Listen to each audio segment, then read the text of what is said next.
Good morning students. तो last हमने 7th unit start किया था लास्ट लेक्चर में, और हमने पढ़ी थी कुछ बेसिक सी terms, deforming force, restoring force वगैरह। लास्ट टॉपिक हमने स्ट्रेस का किया था। आज का जो हमारा टॉपिक है next, that is strain. Topic है स्ट्रेन। स्ट्रेन क्या होती है देखिएगा, जब भी हम किसी भी चीज़ के ऊपर स्ट्रेस अप्लाई करते हैं, मतलब फोर्स लगाते हैं, तो उस ऑब्जेक्ट की लेंथ जो है या शेप जो है वो चेंज होती है। ठीक है, क्योंकि स्ट्रेस जो है हमने पढ़ा था उसमें कि हम एक डिफॉर्मिंग फोर्स अप्लाई करते हैं। तो डिफॉर्मिंग फोर्स अप्लाई करेंगे तो वहाँ पर जो ऑब्जेक्ट है उसकी शेप में चेंज आएगा, उसकी लेंथ वगैरह में चेंज आएगा, उसका एरिया चेंज होगा। मतलब जो भी आपके पास कॉन्फ़िगरेशन है उस ऑब्जेक्ट की, उस कॉन्फ़िगरेशन में चेंज आएगा। उसकी वॉल्यूम में चेंज आ सकता है, उसकी लेंथ में चेंज आ सकता है। ठीक है, तो यहाँ पर हमारे पास स्ट्रेन एक टॉपिक है जिसमें हम क्या लिखते हैं कि जो आपकी स्ट्रेन है वो लिखी जाती है रेशो ऑफ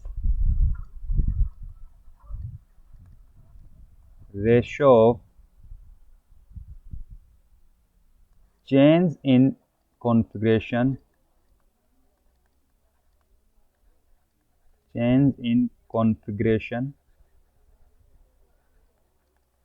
टू द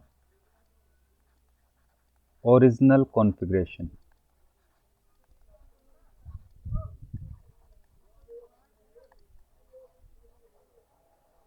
ठीक है, तो रेशियो है हमारे पास किस किस का, जो चेंज हुआ है कॉन्फ़िगरेशन में और जो ओरिजिनल उसकी कॉन्फ़िगरेशन है ऑब्जेक्ट की, उसमें चेंज जो है, उन दोनों का रेशियो।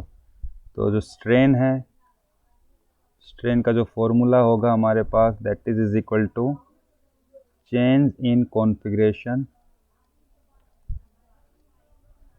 कितना चेंज आया है, कितनी लेंथ में चेंज है या कितनी वॉल्यूम में चेंज है, change in configuration to the original configuration.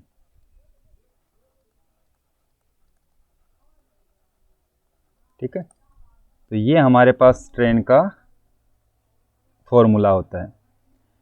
तो इसकी बात करें यूनिट की, तो ये एक यूनिटलेस क्वांटिटी है। Strain has no unit and no dimension formula.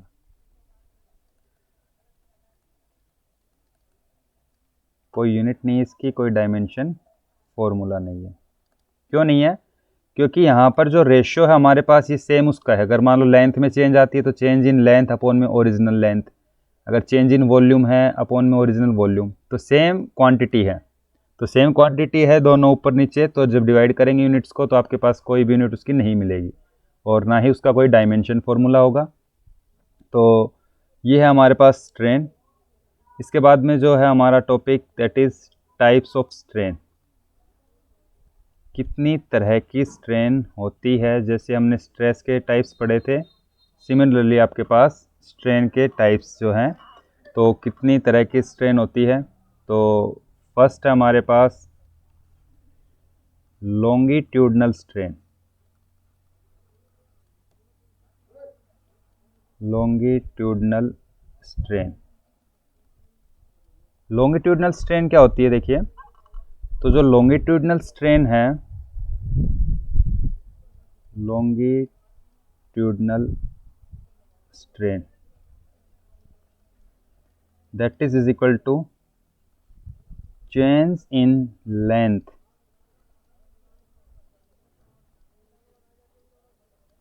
To the original length.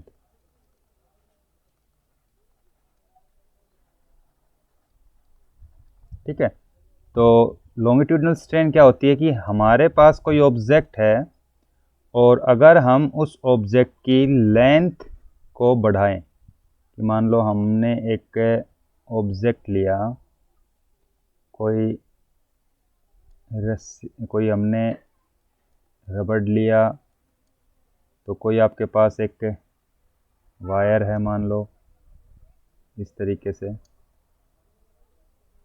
एक वायर है या कोई रबड़ बैंड है जिसकी लेंथ जो हमारे पास ओरिजिनल लेंथ L है। ठीक है, जब हम इस पर डिफॉर्मिंग फोर्स लगाएंगे, इसको स्ट्रेच करेंगे तो क्या होगा, ये जो आपके पास वायर है, इस वायर की लेंथ जो है वो इंक्रीज हो जाएगी। पहले इतनी लेंथ थी, जब इसको खींचोगे तो इसकी मोटाई तो हो जाएगी कम। तो पहले आपके पास इतनी लेंथ थी, जो ओरिजिनल लेंथ है, दैट इज़ L। ठीक है, और जब आप इसको खींचोगे तो आपने एक फोर्स लगा के इसको खींचा, इसको लंबा हमने बढ़ाया इस तरीके से, मान लो।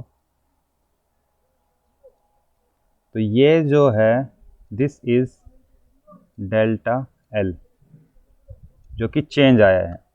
तो जो लॉन्गिट्यूडनल स्ट्रेन है वो हम यहाँ पर लिखेंगे, तो क्या लिखेंगे, चेंज इन लेंथ। तो कितना चेंज आया इसमें, जब हमने इसके ऊपर क्या अप्लाई किया, एक फोर्स अप्लाई किया। तो कितना चेंज आया, डेल्टा L अपॉन में ओरिजिनल लेंथ क्या थी उसकी, L। This is called longitudinal strain.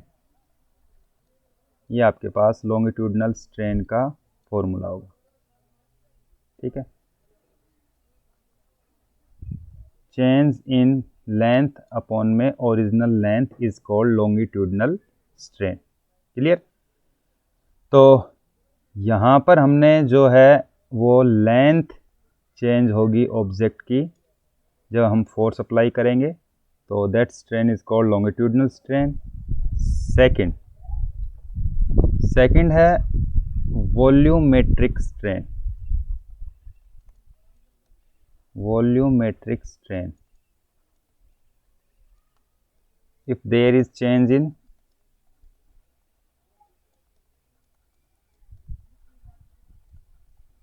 Volume,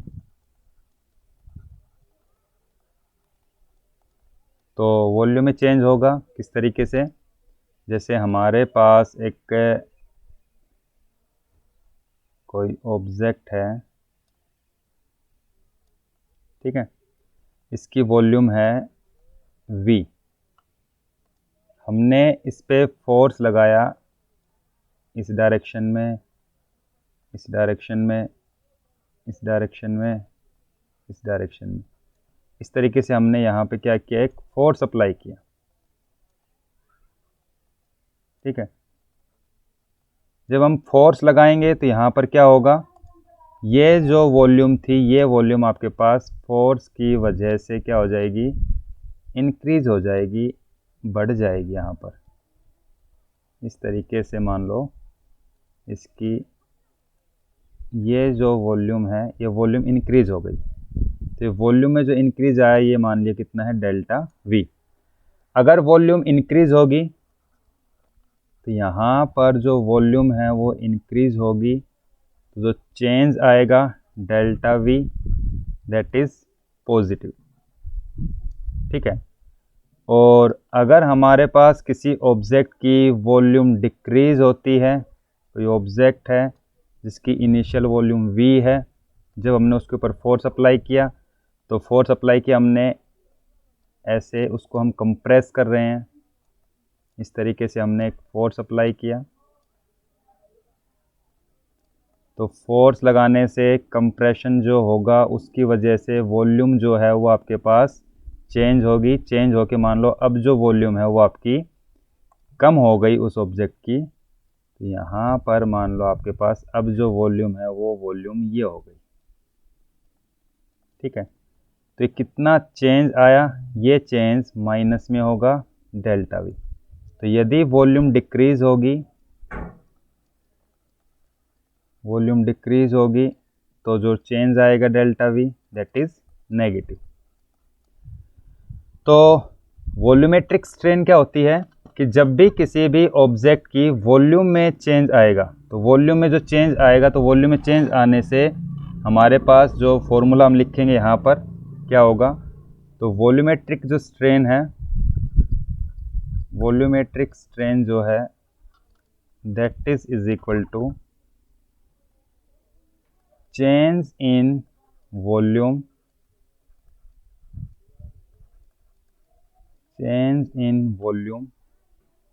upon में ओरिजिनल वॉल्यूम।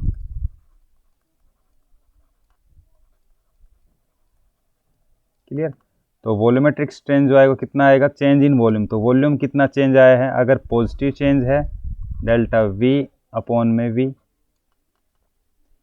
तो ये आपके पास वॉल्यूमेट्रिक स्ट्रेन है।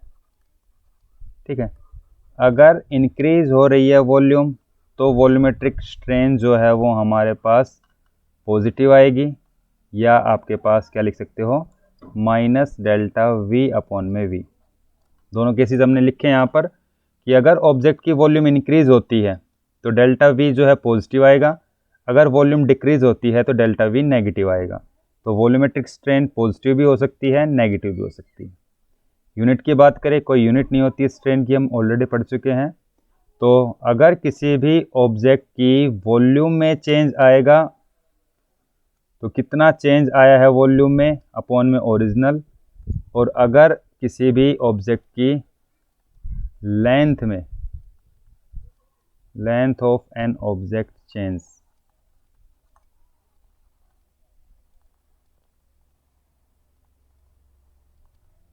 तो ये दो टाइप की हो गई, पहली longitudinal strain, second volumetric strain. इसके बाद में हमारे पास थर्ड आता है, थर्ड टाइप की जो स्ट्रेन है that is shearing strain. Shearing strain क्या है, शीयरिंग स्ट्रेन या शीयर स्ट्रेन।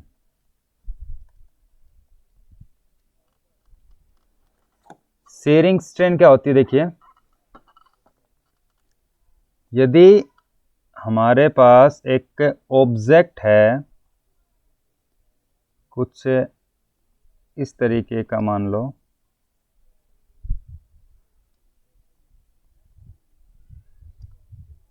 एक क्यूबिकल हमने ऑब्जेक्ट लिया,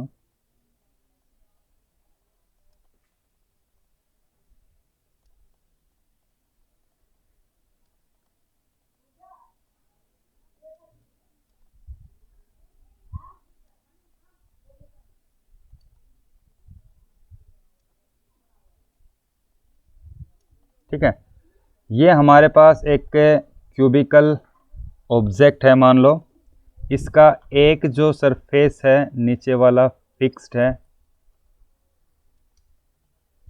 ये जो सरफेस है इस सरफेस को हमने फिक्स कर दिया। फिक्स मतलब ये हिल नहीं सकता, ये एक जगह पे आपका फिक्स है।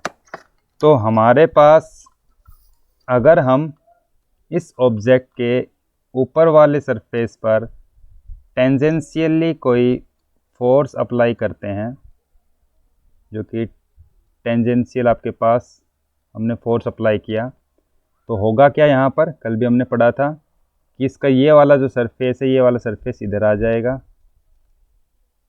तो यहाँ हमारे पास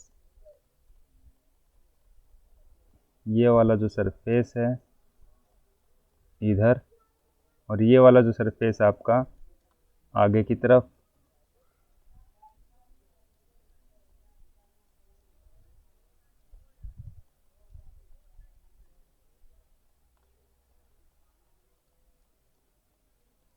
ठीक है।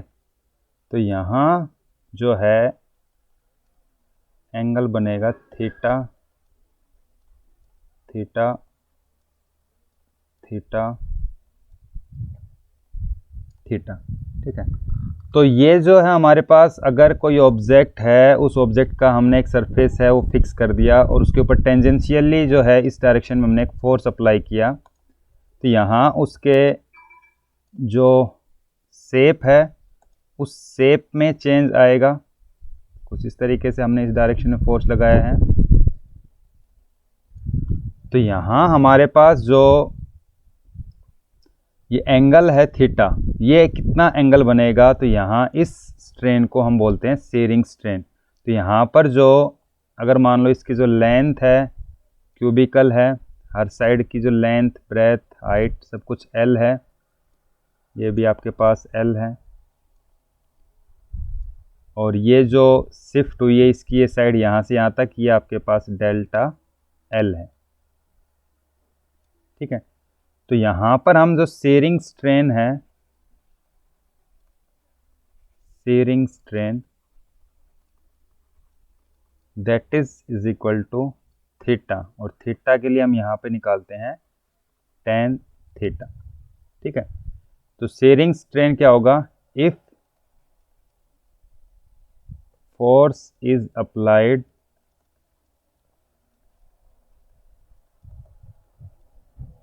tangential at surface of an object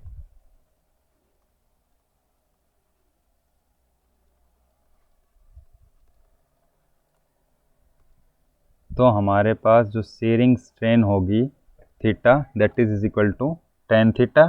तो tan थीटा हम यहाँ से निकालेंगे तो यहाँ पर ये जो हम साइड देख रहे हैं, this side is delta L, ये जो साइड है। ठीक है, ये साइड पहले ये पॉइंट आपका जो था, अगर इसको हम पॉइंट रखते हैं A B C D E F G H, ये हमने इसके नाम रखे हैं। तो यहाँ ये जो आपका A पॉइंट है, ये A पॉइंट मूव करके यहाँ आ गया, A dash B dash G dash H dash. ठीक है, तो यहाँ जो है आपका A पॉइंट वो A से यहाँ मूव करके यहाँ पर आ गया, तो ये जो चेंज आया दिस इज डेल्टा L। हमें थीटा निकालना है, थीटा मतलब tan थीटा, तो tan थीटा निकालने के लिए हम क्या करेंगे, यहाँ tan थीटा जो है, यहाँ एक ये ट्राइंगल आपकी right angle triangle A D और A डैश, इस ट्राइंगल में इन right angle triangle A dash और D में tan थीटा हमें निकालना है। tan थीटा होता है परपेंडिकुलर अपॉन में बेस, तो tan theta is equal to जो आएगा दैट इज परपेंडिकुलर, परपेंडिकुलर कितना है डेल्टा L अपॉन में बेस कितना L। तो ये जो है tan थीटा, ये आपका आ जाएगा क्या, टेंजेंशियल सॉरी शेयरिंग स्ट्रेन। अगर आपके पास जो एंगल है, एंगल इज स्मॉल, तो हम tan थीटा को नियरली इक्वल टू थीटा लिखेंगे, then shearing strain theta is equal to delta L upon में L। मतलब जैसे लॉन्गिट्यूडनल स्ट्रेन का फॉर्मूला था, सिमिलरली आपके पास ये है। वहाँ लेंथ इंक्रीज होती है, यहाँ लेंथ इंक्रीज नहीं होती, यहाँ पर क्या होता है, सिर्फ शिफ्ट पोजीशन चेंज होती है। इसका जो शेप है सरफेस है, ये A पॉइंट A डैश यहाँ चला गया, B आपका यहाँ से मूव करके यहाँ चला जाएगा। इसी तरीके से G जो पॉइंट था वो इधर जाएगा, मतलब वो थोड़ा सा शेप में चेंज आ जाएगा।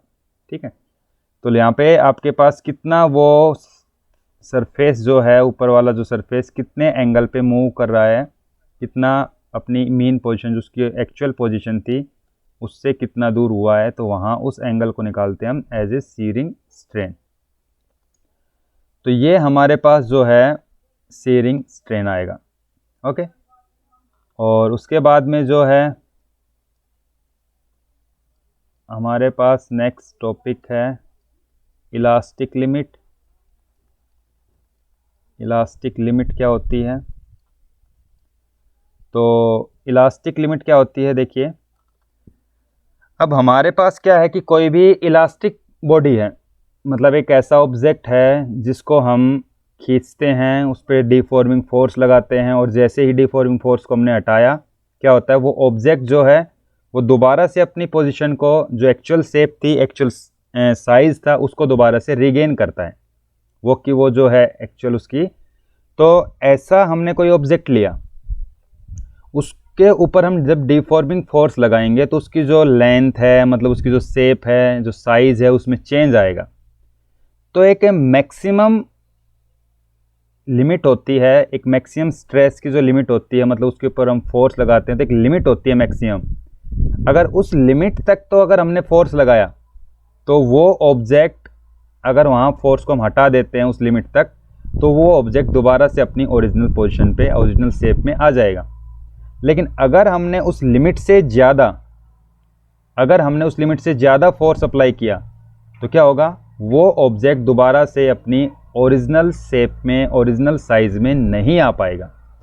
तो जो मैक्सिमम स्ट्रेस है, कितना हम उस पर मैक्सिमम स्ट्रेस अप्लाई कर रहे हैं कि वो जो ऑब्जेक्ट है वो अपनी ओरिजिनल शेप में आ जाए उस लिमिट तक, तो उस लिमिट को हम बोलते हैं इलास्टिक लिमिट। तो क्या होता है elastic limit? The maximum stress, the maximum stress up to which, जहां तक an object regain its original shape and size after removal of deforming force is called elastic limit. Okay, तो वो maximum stress जहां तक एक object अपनी original shape को पा सकता है अगर हम डिफॉर्मिंग फोर्स को हटा दे तो। अगर उस लिमिट से ज़्यादा हमने फोर्स लगाया, उस लिमिट से ज़्यादा हमने स्ट्रेस अप्लाई किया, तो वो ऑब्जेक्ट फिर जैसे ही हम फोर्स को हटाएंगे तो वो ऑब्जेक्ट अपनी ओरिजिनल शेप में नहीं आ पाएगा, ओरिजिनल साइज में नहीं आ पाएगा। तो वो जो लिमिट होती है, that limit is called elastic limit. ठीक है, तो ये हमारे पास इलास्टिक लिमिट है।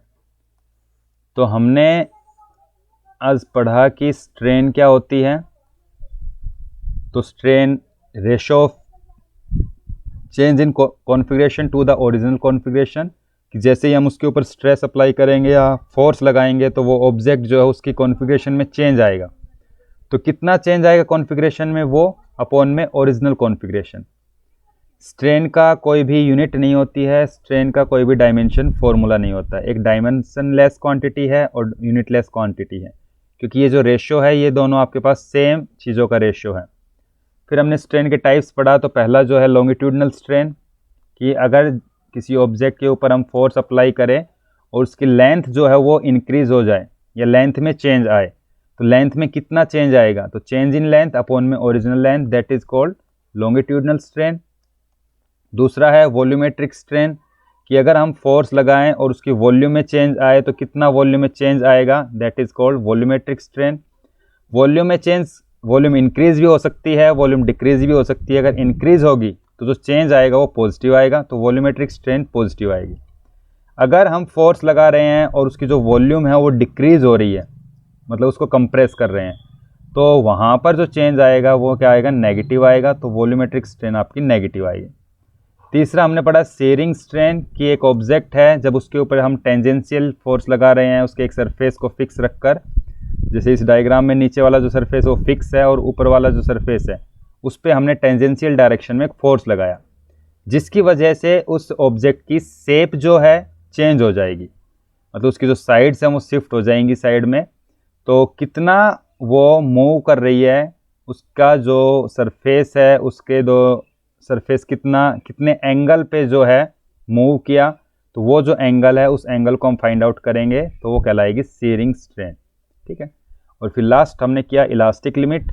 तो इलास्टिक लिमिट क्या बताए कि मैक्सिमम स्ट्रेस जहाँ तक कोई भी ऑब्जेक्ट अपनी ओरिजिनल शेप में वापस आ सकता है, अगर जो आपका डिफॉर्मिंग फोर्स उसको हम रिमूव करें तो इस लिमिट के बाद में जो है वो ऑब्जेक्ट अपनी ओरिजिनल शेप में नहीं आ पाएगा। तो ये जो है आपकी इलास्टिक लिमिट होती है।